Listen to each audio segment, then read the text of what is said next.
Hi everyone, it's Chris Burfield, Dr. Rick Wren, and Dr. Jeffrey Cottingham, and this is your edition of the SOCM Monday Morning Huddle 4.0, where we go over the 4 points to power your practice: the S, the O, the C, and the M. Subluxation education. Let's start it off, Dr. Wren.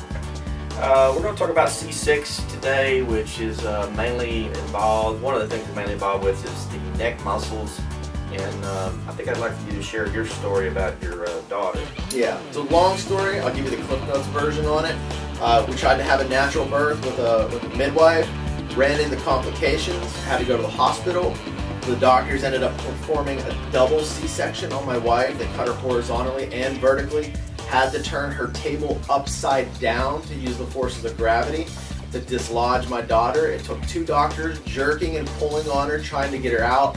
In the process of doing all that, they severely subluxated her neck, and she ended up with the diagnosis of torticollis, and her right arm was paralyzed. So, long story short, they told me she was going to need surgery. They wanted to go in, cut her neck muscle to straighten her head out because it sat on her shoulder, and they said that the only downside is that she'll never be able to turn her head to the right again. That wasn't an option for me. I took her to a chiropractor. Long story short, within a couple of adjustments, she had regained function of her arm, and within about 6 months, her neck was completely straight. You wouldn't even know that she had a problem.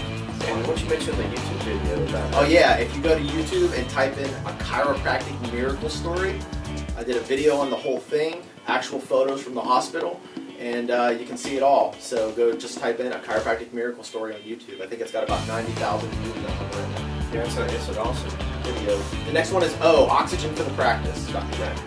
Okay, so from the 24 ways to get new patients, it mentions that you should talk about hereditary possibilities when you're doing your consultation. Does anyone else in your family suffer from the same or similar problem? Whether they are or not, you want to be thinking, oh yeah, I didn't think about that. And you'll notice a lot of your x-rays, like I do families, and all of them are curved to the left.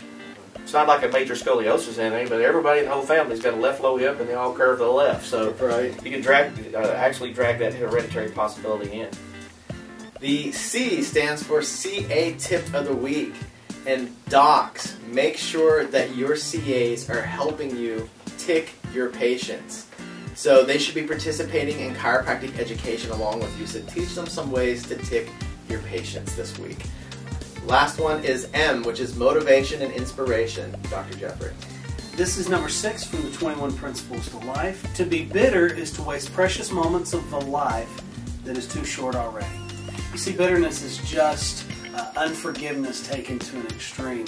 When you fail to forgive people in your life, it eventually turns into bitterness.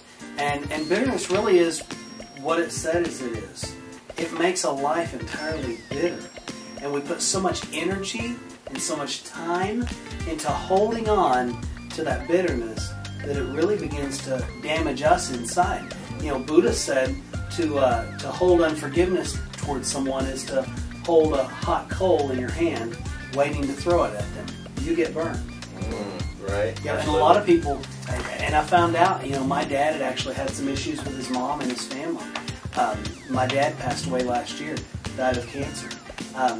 And that's not the first story I've heard of. He died of cancer shortly after he finds out that you know how dysfunctional his family really was, even though he grew up in it. You know, and I know that other people do have stories like that about people holding unforgiveness for years and it turning into disease. Well, I was going to say just real quick, my wife and I have this theory that when people say, oh, it's something eating at you, you know, that literally when you hold things inside and you hold bitterness and a grudge towards people, it really does eat at you.